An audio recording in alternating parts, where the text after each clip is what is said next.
কিন্তু তাদের জন্য একসাথে পড়ানো হবে, অর্থাৎ ধরো 8-10 মানুষ, 20 মানুষ একসাথে পড়ানো হবে, যে তাদেরকে তাদের জীবনের মাধ্যমে থেকে যদি 10টি প্রশ্ন করা হয়, তাহলে এই যে 40-50 বছর উনি 3 ধরনের কথা শুনছে, ওর মাকে গেছে, জুমা মসজিদে আছে, খুতবা শুনছে, যদি তার জীবন সম্পর্কে অন্যরা সব কিছু পাবে, শুধুমাত্র তার জীবন সম্পর্কে যদি 10টা প্রশ্ন করা হয়, তাহলে আমার মনে হয় সে 8টাই করবে।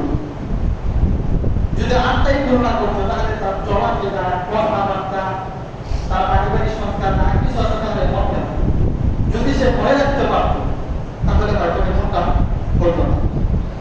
তার কথা হচ্ছে আমরা এটা করতে চাই, কিন্তু আমার কেন জানি মনে চাই এটা হয় না কেন? অধিকাংশ মানুষ এই কাজটাতে, অর্থাৎ এই রোগটাতে তারা ভাগ করতে কেন? রাসূল সাল্লাল্লাহু আলাইহি ওয়াসাল্লাম বলেছেন,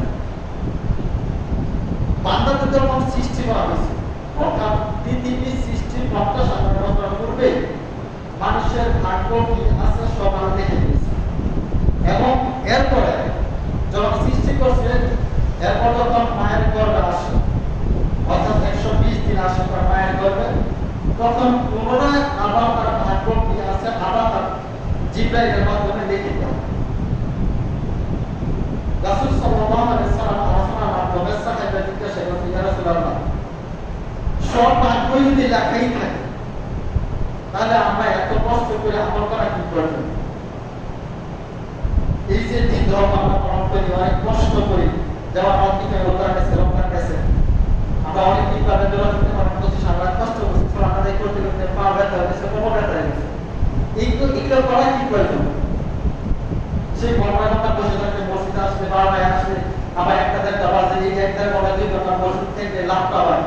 যদি ভাগ্য সবকিছু দেখাই থাকে, ওকে হয়েই যায়, তাহলে আমরা এই কাজ কেন করতে চাই? তুমি তো জানো তোমার ভাগ্য কি আছে।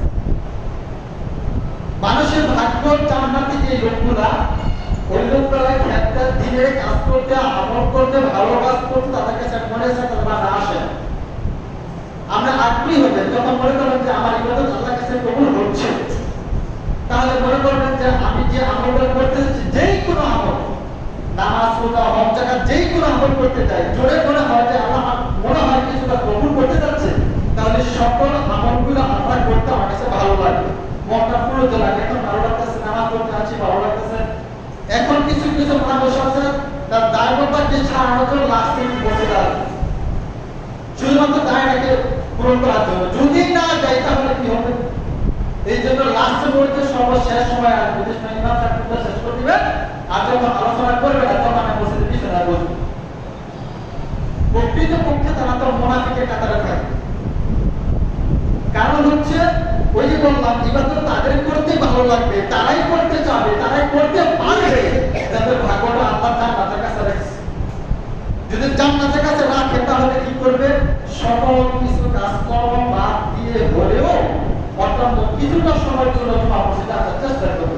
সমাজ মুসলিমকে আমি অন্য কথা বলতে চাচ্ছিলাম যে আমরা আমল করতে চাই বা আমল করতে গেলে আমরা পারি না। আল্লাহ সুবহানাহু ওয়া তাআলা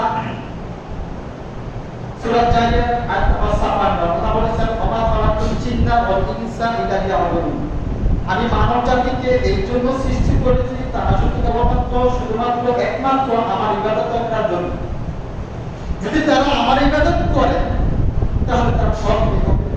যদি একনিষ্ঠভাবে আল্লাহ বলেছেন, কিন্তু যদি একনিষ্ঠভাবে আমার ইবাদত করার জন্য আমি পাঠাইছি, একমাত্র আমার জন্য, আমাকে রাজি খুশি করার জন্য পাঠাইছি, ইবাদত করার জন্য মানুষকে এবং জিনকে। যদি আমাদের মধ্যে থেকে আমাদের সবার যে তিন ভাই বোনেরা আছে, যদি একনিষ্ঠ চিন্তায় শুধুমাত্র আল্লাহকে খুশি করার জন্য ইবাদত করতে চাইতো, তাহলে আমরা সমাজে খুশি হতে পারবো। সর্বশেষ কথা হচ্ছে, আমরা আমাদের জীবনে যে সময়টা রয়েছে, ওই সময়টা যদি আল্লাহর রাস্তায় ব্যয় করতে চাই, এই ব্যয় আমরা করতে পারি না। আমরা চাইলেও ব্যয় করতে পারবেন না, আমরা চাইলেও আল্লাহর রাস্তায় আসতে পারবেন না, আমরা চাইলেও আল্লাহর রাস্তায় দান করতে পারবেন না, আপনার ইচ্ছা থাকলেও করতে পারবেন না। কারণ আপনার বিষয়ে একটা কিছু আল্লাহ লাগাই দিয়েছে, অর্থাৎ আপনি যে ভালো কাজটা করবেন ওই কাজটা করতে পারবেন না। কারণ কিছু দেখেন একটা আল্লাহ একটা সৃষ্টি রয়েছে, যেটাকে আমরা শয়তান বলে জানি, ওই শয়তানটা আপনাকে করতে দিবে, বাধা দিবে, এত নামাজ পড়তে বিশাল বড় চুলা হয়েছে, খালি থাকতে পারতেছে। হ্যাঁ, হুজুর এই যে খুতবা শুরু করছে আর শেষ করতে পারতেছে না, আর শেষই করে না। এই জাতীয় কথাবার্তা তার মনে মনে আসবে যখন একনিষ্ঠ চিত্তে আল্লাহকে খুশি করার জন্য যদি সে এই ধর্মের প্রতিষ্ঠানে আসে, তার জলসা হাতে আসে, যে মসজিদে আসে, তার এই কথাগুলো বলবে না যদি একনিষ্ঠ চিত্তে আল্লাহকে খুশি করার জন্য মসজিদে আসে। সমাজ মুসলিমদের বলছিলাম যে একমাত্র আল্লাহকে খুশি করার জন্য আমাদেরকে পাঠিয়েছে। এখন প্রশ্ন হতে পারে যে আমরা মানুষ জাতি, আমাদেরকে না হয় আল্লাহ সৃষ্টি করছে, আমরা ইবাদত করি আল্লাহ, তাহলে জিন জাতি যারা আছে তারা কিভাবে ইবাদত করে আল্লাহ? কারণ আল্লাহ তো বলছে জিন্না ওয়াল ইনসান, জিন এবং ইনসান মানে মানুষ। ইনসান মানে কি মানুষ? ইনসান, জিন এবং ইনসান আমরা কেন সৃষ্টি করেছি? আল্লাহ ইবাদত করার জন্য। তাহলে ইনসান মানুষ আমাদের মধ্যে জিন জাতির কিভাবে ইবাদত করে? এটা আল্লাহু আলাম। জিন জাতিরা তাদের মতো ইবাদত করে, সেটা আমাদের দেখার বিষয়। কিন্তু আমরা যেটা করি, আমরা যে আমলটা করবো, আমলটা একমাত্র আল্লাহকে খুশি করার জন্য করবো।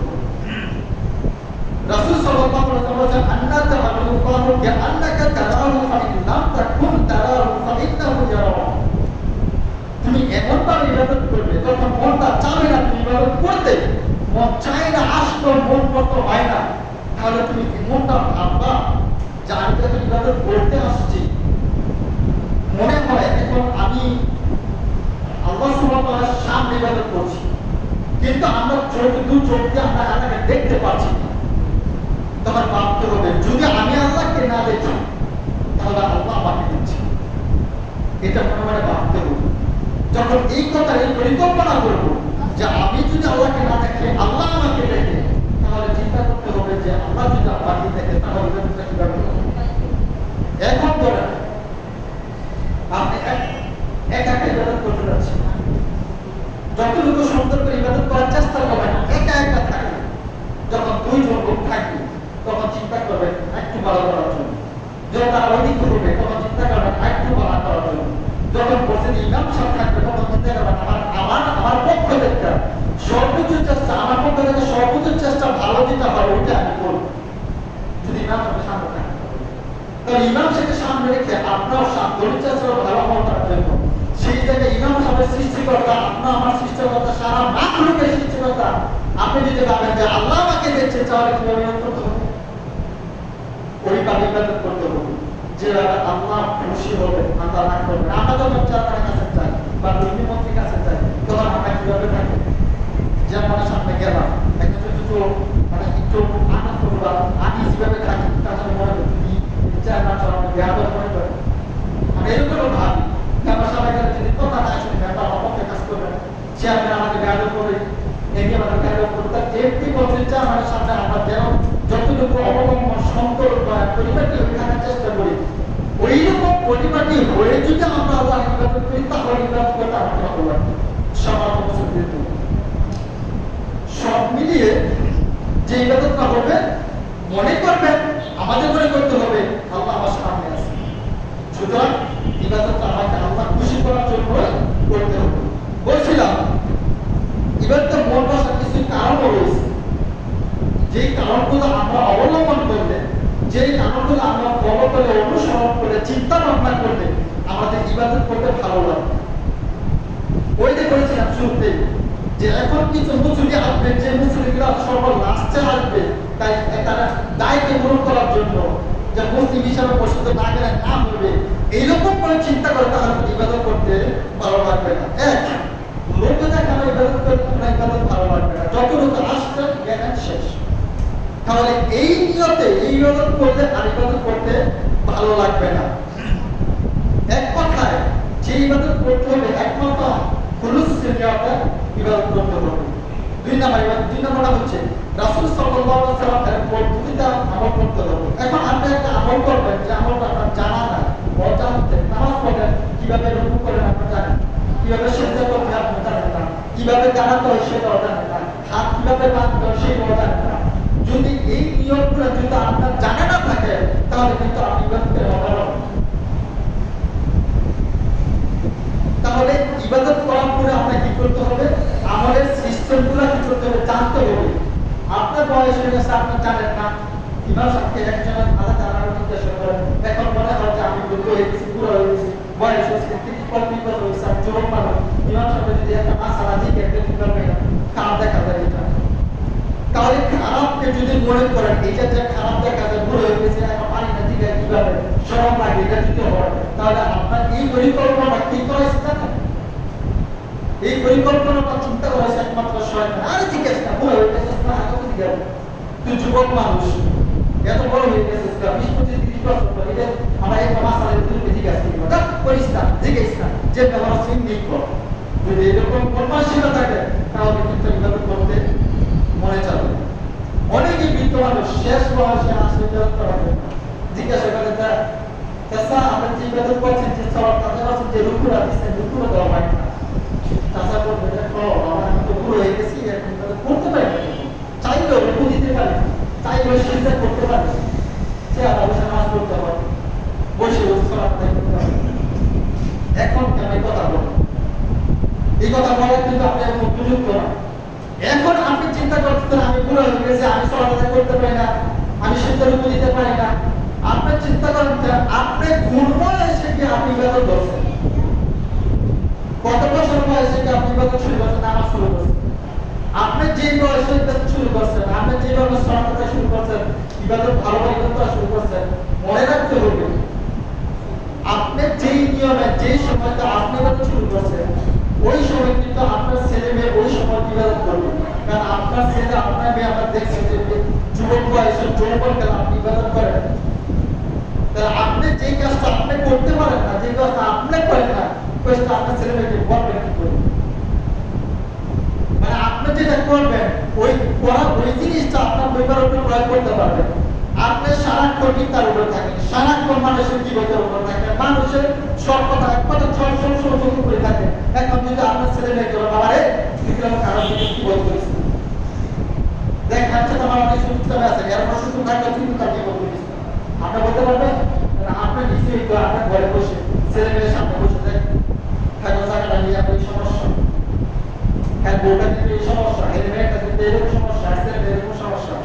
আপনি এটা মনে করছেন যে এটা বই বলতেছি এমনিতে, চিন্তা করেন আপনি যে কথাগুলো বলতেছেন এই কথাগুলো আপনার ছেলে মেয়ে শুনতেছে, আপনি মনে করেন যে আপনার কিছুই না, আপনি জানেন না যে কথা বলছেন, আপনি এটা তার বউ এরকম, তার ছেলে এরকম, তার পরিবারের এরকম কথা বলছেন, এই কথাটা যে কি বন্ধ হচ্ছে এটা কিন্তু আপনার জানেন না, না জানার কারণে আপনার বলছেন। আর এরপর বলার কথাটা আপনার ছেলে মেয়ে শুনছে, আর আপনার আপনার পরবর্তী প্রজন্ম তার ছেলে মেয়ে থাকবে, তারা কিন্তু এইভাবে বলে থাকবে, আপনার হাতে দেখে সামনে বলবে যে দেখবে তারা কিন্তু এরকম দেখ এই কাজটা আপনি করতে পারছেন, এটা করিস, তারা কিন্তু ভালো কাজ করতেছে। হ্যাঁ মাদ্রাসা লেখাপড়া করে, হ্যাঁ কিভাবে সরকার বানা যায়, কিভাবে অফার করা যায়, চিন্তা ভাবনা করো, এটা কিন্তু আপনার পরবর্তী প্রজন্ম তারা বলবে। কারণ আপনাদের শিক্ষা আছে, তো আপনি যে রাস্তায় নাই, আপনাদের দিন ধরার কথা আপনি নিজেই জানেন না, তাহলে কিভাবে করবেন? বলছেন ইবাদত করে হওয়ার জন্য যে নিয়ম নীতিটা চালু আছে সেটা আপনি ধরে রাখতে হবে সর্বশের ভেতর। তাহলে যে ইবাদত করবে ওইটা কার করতে হবে? কার পদ্ধতিতে করতে হবে? রাসূলের পদ্ধতিতে করতে হবে। গোবায়াটা কথা বলে উত্তর দিয়ে, গোবায়াটা কিন্তু কথা বলে উত্তর দেন, বুঝতে পারবো না সমস্যা আছে। 2 3 নম্বর হচ্ছে আপনি ইবাদত করবেন, ইবাদত করতে ভালো লাগবে কখন? যখন আপনার ইনকামটা টাকা পয়সা রুজিটা হালাল করতে হবে। আমরা অসম্পদে থাকবেন, অসম্পদে টাকা ইনকাম করবেন, ওই টাকা ইনকাম করে ওই টাকা চাউল কিনে এসে আপনি ইচ্ছা মতো ফোনের মতো করে ইবাদত করবেন, আপনি চাইতেও পারবেন না। কারণ আমরা ইবাদত করবো হওয়ার শর্ত কি? হালাল রুজি।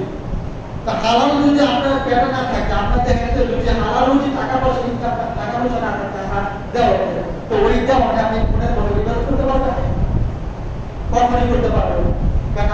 শয়তানের বুদ্ধিতে আপনার চলাবে না, শয়তানের কথা আপনার টাকা ইনকাম করা, ওই টাকাকে ওই টাকা চালাবে, ওই টাকা দরকার না, আপনার বাকি ইবাদত করবেন, আপনি বলবেন আমার ইবাদত ভালো লাগে না, করতে পারবেন না, আপনি কিভাবে ইবাদত করতে পারবেন?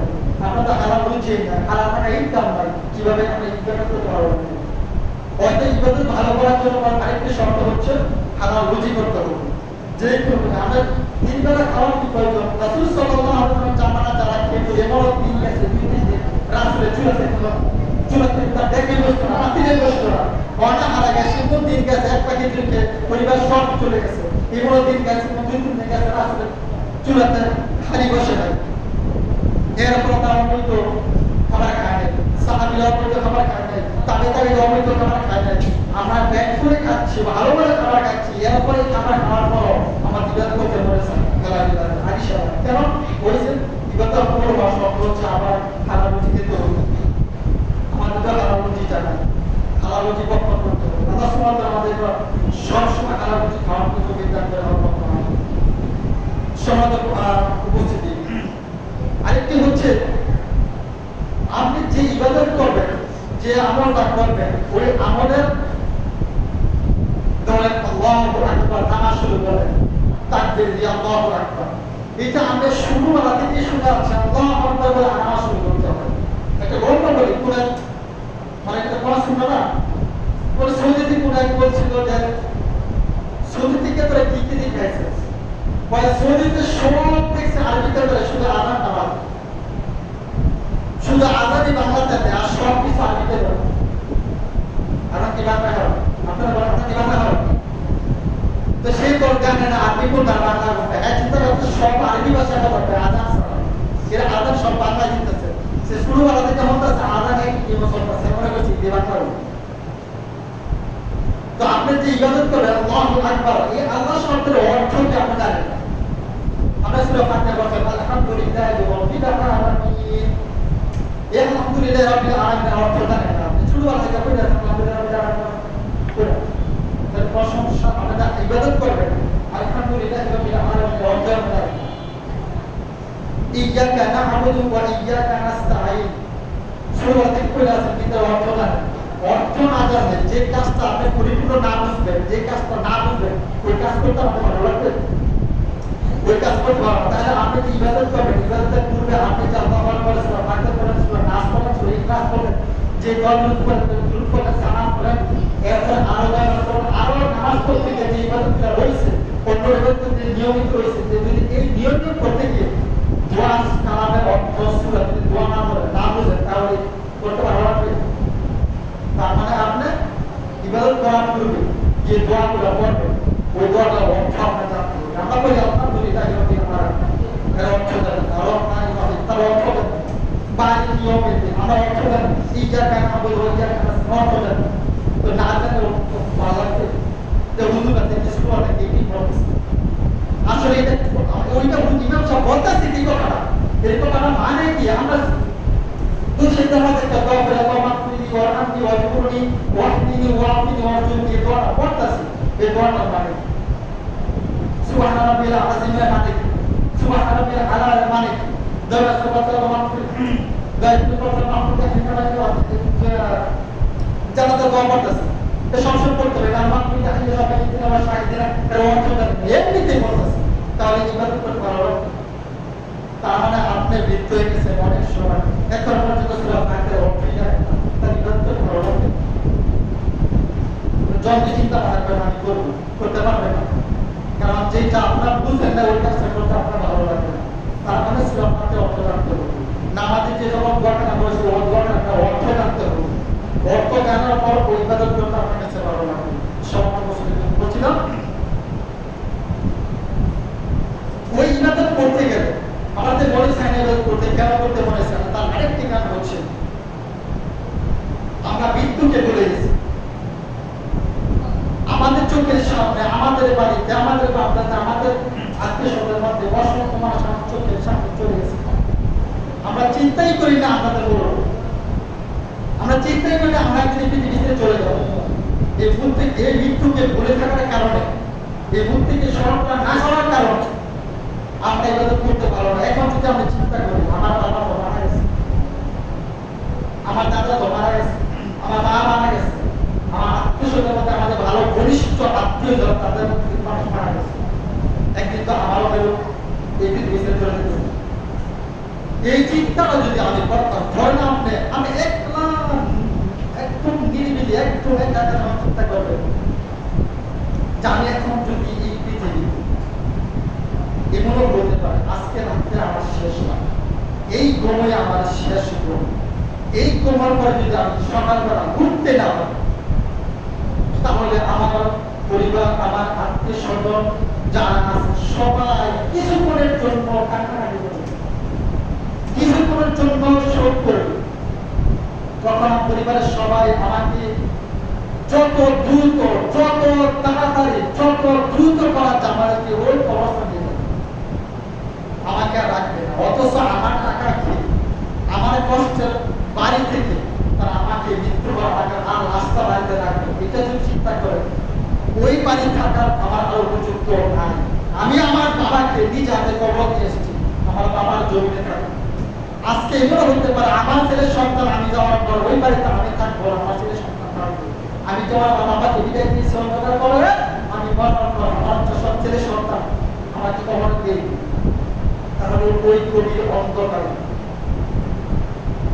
আমরা যখন দেখে আসবো, যখন পৃথিবীর কোনো কিছুই আমাকে আর উপকার করতে পারবে, আমাকে কোনো কিছুই সাহায্য করতে পারবে, তাহলে অন্ধকার পরে যখন আমাকে মন আসবে, পূরণ করবে, যখন কবর প্রার্থনা করবে, ফেরেশতা তখন আসবে, ফেরেশতা আমাকে জিজ্ঞাসা করবে, যদি উত্তর দিতে না পারে।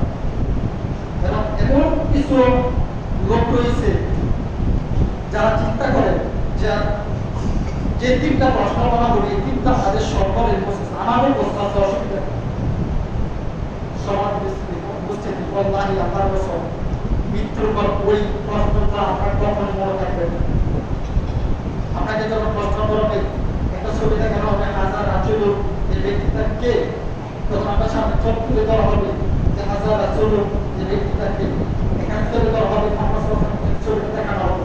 তো বলতো হাজার রাজুল, আমি তো প্রশ্ন করবো হাজার রাজুল এই ব্যক্তিকে, যখন আপনি আপনার না হবে তখন আমি বলতে পারবেন এটাকে, চিনতেই পারবেন না। তো তখন বলবে না যে আমি জানি, ওই লোকটাকে আমি জানি না। যখন এই প্রশ্নটা করবে আর বলবে যে না জানি না, এই লোকটাকে আমি চিনি না, তখন আপনি ভাবেন যে এই লোকটাকে আপনি অস্বীকার করবেন। এখন আপনি ধরেন আপনার সন্তান কোনো অবস্থাতে যদি আপনাকে অস্বীকার করে, তাহলে আপনার সন্তানকে আপনাকে টাকা সম্পত্তি দিবেন, কথা বলেন, টাকা সম্পত্তি দিবেন। এত কষ্ট করে আমার সন্তানকে বড় করলাম, সেই সন্তান আমাকে অস্বীকার করে, আমি তার বাপ না, আমি তাকে আমার টাকা সম্পত্তি দিব। এটা তো দুনিয়ার ব্যাপার। করোনার সময় তার বাপকে ধরে নাই, মৃত্যুর পর স্ত্রী তার স্বামীকে ধরে নাই, স্বামী তার স্ত্রীকে ধরে নাই, মা তার মেয়েকে ধরে নাই, ছেলে তার সন্তানকে ধরে নাই। এটা তো দুনিয়ার ব্যাপার। সেই সময় কবরে যাওয়ার পরে যদি আপনাকে বলা হয় এই ব্যক্তিটা কে, সবাই যদি বলেন যে ব্যক্তিটা আমি চিনি না, তাহলে হাসরের ময়দানে যখন আপনাকে পানি পান করতে দিয়ে যাওয়া হবে, যখন সারিবদ্ধ থাকবে, আমার হজের কাছে তো নিয়ে যাওয়া হবে, সারিবদ্ধ থাকবে, এতে একজন পানি পান করতে যাবে, যখন আপনি কবরের প্রশ্ন ছিল যে ব্যক্তিটাকে, যে আপনাকে অস্বীকার করছেন, আপনি চিনি নাই, আপনার কি মনে হয় ওই হাউসের কাউন্সিলের পানি পান করতে দিয়ে ওই লোকটা যে লোকটাকে অস্বীকার করছেন, ওই লোকটাকে আপনার পানি পান করতে দিবে? দিলে আপনাকে সমাজ একটু চিন্তা করে দেখেন, ইবাদত করতে ভালো লাগে না, তার আরেকটি কারণ হচ্ছে মৃত্যুকে বলে দাও। আমরা কি মৃত্যুকে একদম স্মরণ করি, ভুলেই গেছি। আমরা কবরে বসে বসে আমরা মোবাইলে ক্যামেরা করি, কবরের সাইডে যে আমরা অসংখ্য 24টা ঘন্টা যাওয়া আসা করি, কখনো চিন্তা করি না এই কবরে আমার দাদা শুয়ে রয়েছে, এই কবরে আমার মামা শুয়ে রয়েছে, এই কবরে আমার ভাই শুয়ে রয়েছে, এই কবরে আমার আত্মীয় স্বজন শুয়ে রয়েছে। একদিন আমিও যাবো, আজকে যা আমি আমার আত্মীয় স্বজনকে মামাকে বলে গেছি, আমার প্রকৃতি কর্তব্য যারা আসবে যখন আমাকে কবরে দেওয়া হবে, তারা তো আমাকে বলে যাবে। আমি যেন আমার মামার জন্য আমার আত্মীয় স্বজন দোয়া করি না, তারাও তো আমার মৃত্যুর তারা আমার জন্য দোয়া করবে না। যদি তারা আমাদের দোয়া না করে, আমি আমার জন্য দোয়া করি না, আত্মীয় স্বজনদের দোয়া করি না, আমার মৃত্যুর পর তারাও আমার সাথে সন্তান রয়েছে, আমার আত্মীয় স্বজন রয়েছে, তারাও আমাকে দোয়া করবে না। সিরিয়াল এইভাবেই যাবে। সমাজ মৃত্যু করছিলাম, এবার পুরো হওয়ার জন্য মন চায় না, তার একটা কারণ হচ্ছে মৃত্যুকে বলে যাওয়া। আমরা মৃত্যুকে বলে যাওয়ার কারণে আমাদের ইবাদত করতে ভালো লাগে। আরেকটি কারণ হচ্ছে প্রত্যেক ইবাদতে যে ইবাদত সেভাবে মূল্যায়ন না করো, অর্থাৎ যে ইবাদত আমরা করবো, ইসলামের যেই কাজটি ছোট বড় যেই কাজটাই করি, এই কাজটাকে যদি আমি মনে করি তো একটা সেন্টে একটা জুতা পরবো, ওই জুতাটা আমি ইচ্ছা মতো করবো। আমি আমার টাকাতে জুতা খরচ করেছি, এটা আমি হয়তো বাম পা আগে দিব না ডান পা আগে দিব, ডান পা আগে করবো না বাম পা আগে করবো, বাম পা আগে করবো না ডান পা, এটা আমার খুশি, আমার টাকাতে জুতা খরচ করেছি।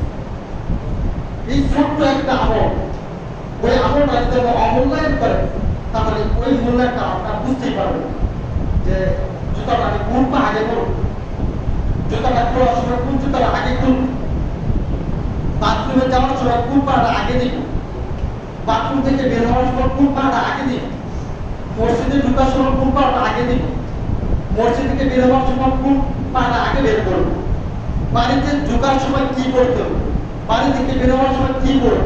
যদি আমরা এই ছোটখাটো জিনিসগুলো অনলাইন করি, চিন্তা করে কোনো বিষয়, তাহলে ইবাদত করতে ভালো লাগবে। অনেকে যদি আমি কষ্ট করি বলার পর বাথরুমে ঢোকার সময় কোন পা আগে দিতে হবে, বাড়ি থেকে বের হওয়ার জন্য কোন দোয়াটা আগে বলতে হবে, অজু করার শেষে কোন দোয়াটা বলতে হবে, অজুর ফরজ কয়টি, আমরা সবাই বেচুন দেখা সবাই বলছি বলি একটা অজুর গোসলটা ফরজ কয়টি, সবাই খারাপ লাগবে জিজ্ঞাসা করবো। আমরা জানি না অজুর ফরজ কয়টি, জানি না গোসলের ফরজ কয়টি, যে ফরজ গোসল করে না হলে নাই বলবো, জানি না। এই ছোটখাটো জিনিসগুলো যদি আমরা অমূল্যায়ন করি তাহলে আমরা ইবাদত করতে ভালো লাগবে। সমাজ মুসলমান যে ইবাদত হয়েছে, ধর্মের যে ইবাদত হয়েছে, সকল ইবাদতকে আল্লাহ সুবহানাহু ওয়া তাআলা আমাদের সন্ত নিয়ম কানুন মেনে ইবাদত করার তৌফিক দান করেন। সর্বদাই সমাজ মুসলমান বলছিলাম যে সকল ছোটখাটো ইবাদত হয়েছে, ইবাদত আমরা মূল্যায়ন করবো, যেভাবে পদ্ধতি আমরা সেইভাবেই করবো। আরেকটি প্রশ্ন হচ্ছে সামাজিক যে নিয়মটা রয়েছে, আমাদের নিয়মটা গঠন রয়েছে। একটা হচ্ছে ছেলে সন্তান যখন বিয়ে দেয়, মেয়ে সন্তান যখন বিয়ে দেওয়া হয়, ওই বিয়েতে ওই সংসার সুখ শান্তি, ওই সংসারে ভালো সে ভালো জন্মগ্রহণ করবে, তার কিছু নিয়ম রয়েছে। আপনার ছেলেটাকে বিয়ে করাবো, আপনার মেয়েটাকে বিয়ে দেবে, বিয়ে দেওয়ার নিয়মটাকে আপনার ছেলেকে বিয়ে করার একটা নিয়ম করা।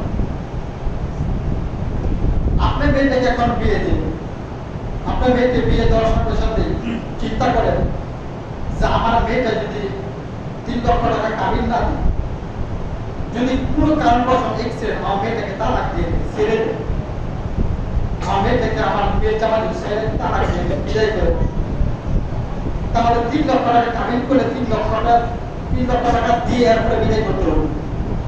আপনি এটা মনে মনে চিন্তা করছেন, আপনি চিন্তা করছেন যে আপনি যে চিন্তাটা এখন চিন্তা মনে মনে করছেন, ওই নিয়তটা চলেছিল কিনা, ওই নিয়তটা সুন্নাহ অনুযায়ী হয়েছে কিনা, ওই নিয়তটা আকীদা মতো হয়েছে কিনা।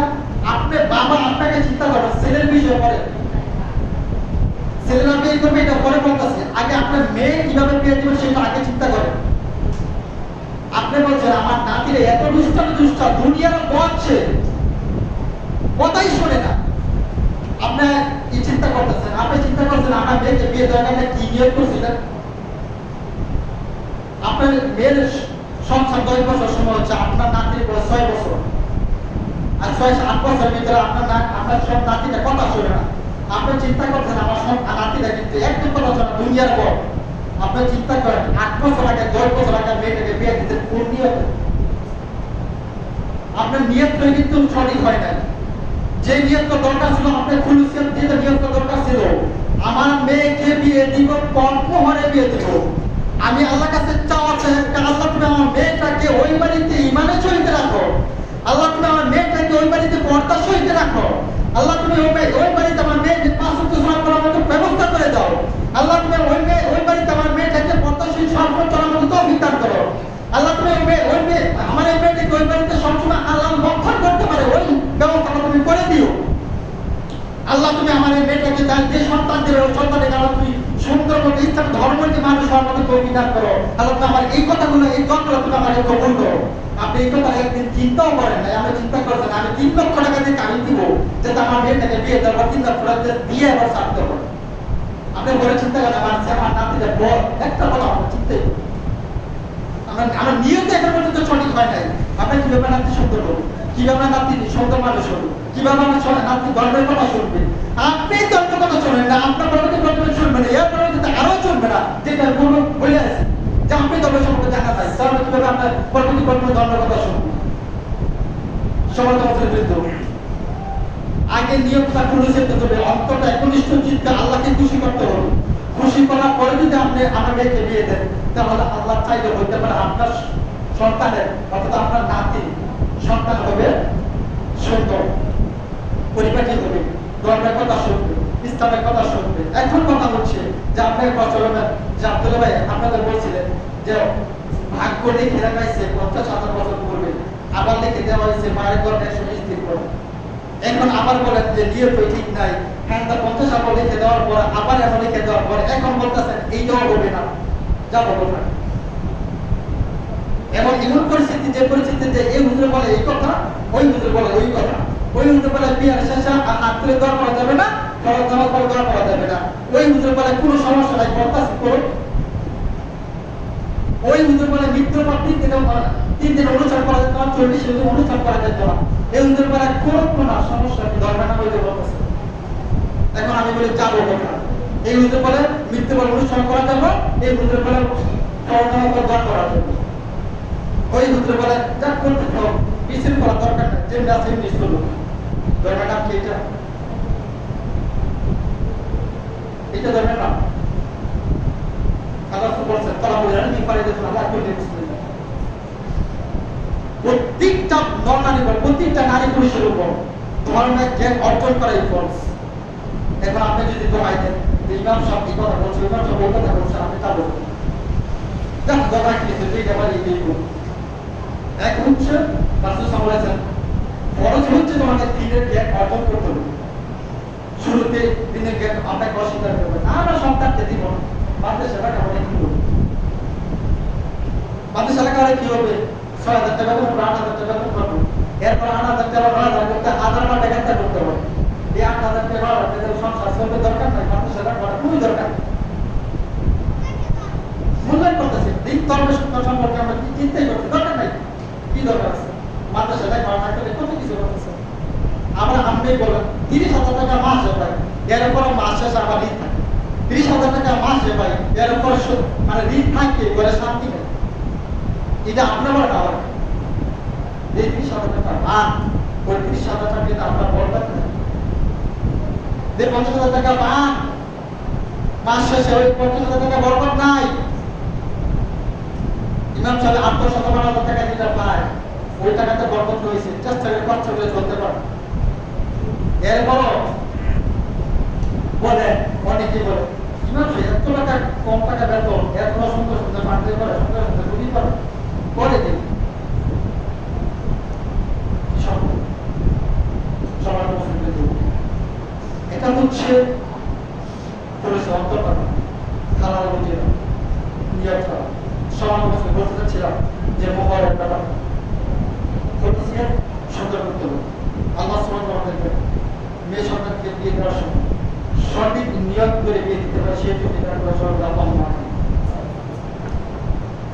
আরেকটি কথা হচ্ছে পাত্রীর দিনটা সময় শেষ, এই কথা বলে শেষ করবো। পাত্রীর দিনটা কিন্তু খোঁজ নেওয়ার পর দেখা গেছে তার ফ্যামিলিগত সমস্যা, তার মা বাবা সমস্যা।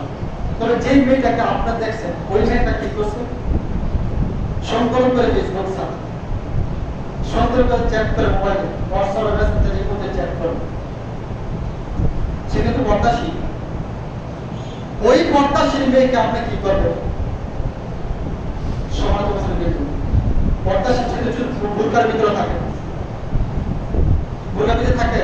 বর্তমানে প্রজন্মে যে মেয়েগুলা রয়েছে, বর্তমান প্রজন্মে যে প্রতিবন্ধী সে ছেলেগুলা রয়েছে, বর্তমান প্রজন্মে যে প্রতিবন্ধী মেয়েগুলা ছেলেগুলা রয়েছে, যে ঠিক টিকটক যে মেয়েগুলো রয়েছে, টিকটক যে ছেলেগুলো রয়েছে, তারা ধর্মের অসংখ্য বা ধর্মের ক্ষতি করে। যে টিকটক মেয়েগুলো এই সুন্দর সুন্দর বোরকা পরে, সুন্দর করে হাতে মোজা দিয়ে, পা মোজা দিয়ে, মুখোশ করে সুন্দর পরিপাটি হয়ে যে মেয়েগুলো টিকটক করে, ওই মেয়েগুলো বোরকাও অপমান করে, সেই মেয়েগুলো ইসলাম ধর্মকে অপমান করে, সেই মেয়েগুলো আল্লাহকে অপমান করে, সেই মেয়েকে নবীকে অপমান করে, সেই মেয়েকে ইসলামকে অপমান করে, সেই মেয়েকে তার বাবা মাকে অপমান করে, সেই মেয়েকে জান্নাত জাহান্নাম পাবে না। আমি কিচ্ছু মূল্যায়ন করি না। আমি বোরকা পরে আমার টাকা দিয়ে বোরকা পরে টিকটক করবো, এটা কারো কিছু দেখার বিষয় না। সম্মান দেবো সঙ্গীত। আপনার বাবা হয়েছেন অযথায়, আপনি কেন বাবা হয়েছেন? আপনার মেয়েটা আপনার বাড়ি থেকে বোরকা পরে, আপনার সন্তান আপনার টাকা দিয়ে মোবাইল কিনে আপনার মেয়েটা কিভাবে এরকম সুন্দর বোরকা পরে টিকটক করে, সেই টিকটক আপনার মানুষের কাছে বলে যে আমার মেয়েটা অনেক সুন্দর করে টিকটক করে। কি যে সুন্দর ভিডিও! ওই টিকটক বাবা, ওই টিকটক মা, আপনার চিন্তা করে রাখেন মরা পরে কিন্তু ওই টিকটক যেভাবে করতেছে, আল্লাহ সুবহানাহু ওয়া তাআলা ইচ্ছা কখনো কবরে যাবেন ফেরেশতাটি কে বাবা করতে হবে আমাদেরকে। যদি টিকটক করেছে মা বাবা রয়েছে, যে টিকটক বাবা রয়েছে, যে সন্তানগুলো রয়েছে, সম্মানিত যুবক ভাই, আমরা তোমরা যারা রয়েছে বলি, আজকে তোমরা যদি এই টিকটক নিয়ে ব্যস্ত থাকো, মা বলতে বলতে আপনার মেয়েদেরকে সাবধান রাখবেন। আপনার মেয়েকে যে টিকটক নিয়ে ব্যস্ত রয়েছে, আপনার ছেলে যদি টিকটক নিয়ে ব্যস্ত রয়েছে, এই টিকটক বাবা যদি জান্নাতে যায় তখন বলবেন যে জান্নাতে আমি গিয়েছি, আমার ছেলে টিকটক করে আমি জান্নাতে চলে গেছি। এটা কোনো কিছু মূল্যায়ন করি না।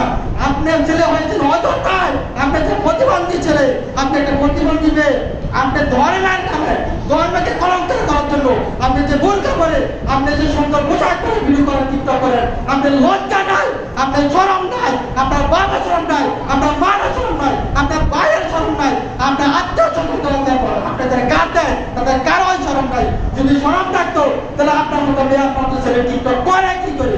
ওই চমকে ব্যাপার। আপনাকে যদি ধর্মকে একটু মূল্যায়ন করতেন, আপনি কখনো কোনোদিন এই টিকটক অবস্থা দিতেন না। সবার প্রতি বলছিলাম আপনাদের ধর্মের চিন্তা ভাবনা করেন যে টিকটক যে ব্যবস্থা রয়েছে, বোরকা পরে টিকটক করেন, সুন্দর একটা পরিবারের বোরকা, সুন্দর একটা জামা নিয়ে যেতে হবে, এরকম সুন্দর পায়জামা করে পাশে করে আপনি টিকটক করেন, আমরা কি বড় হয় না এটাকে ইসলামে দেওয়াটা কিন্তু এই বোরকাটা একটা লেবাস, ঘুরে একটা ধর্মের একটা লেবাস। আমি চিন্তা করেন নাই পারো, আমি কেন চিন্তা করেন না এই লেবাস তো ইসলামের একটা লেবাস, এটা পর্দার একটা লেবাস, পাঞ্জাবি পায়জামা একটা ইসলামের একটা লেবাস। আমি এগুলো করে টিকটক করে কি করে? আরে আমি মরার পর আমি যখন বিয়ে করবো, আমার ছেলে সন্তান যখন হবে, তখন আমার এই বিরুদ্ধে কেন তারা আসবে, আমাকে তিনকারি করবে। তোর বাবা তো এই ছোটবেলায় ছিল, আর তোর মা তো এটা করছিল, আজকে তুই মনটা কি দেখা, তোর সন্তান তোর বাবা যে ছোটবেলায় এই করছিল, এই টিকটকে হবে না অন্যায়, যে টিকটক করছিল, তুই আজকে মনটাকে দেখা, তোমার পরবর্তী প্রজন্ম জানাবে, তারা কিন্তু তোমাকে এই টিটকারি করবে, তোমার সন্তানকে তারা এই টিটকারি করবে। সমাজ বলছিলাম সময় চলে গেছে।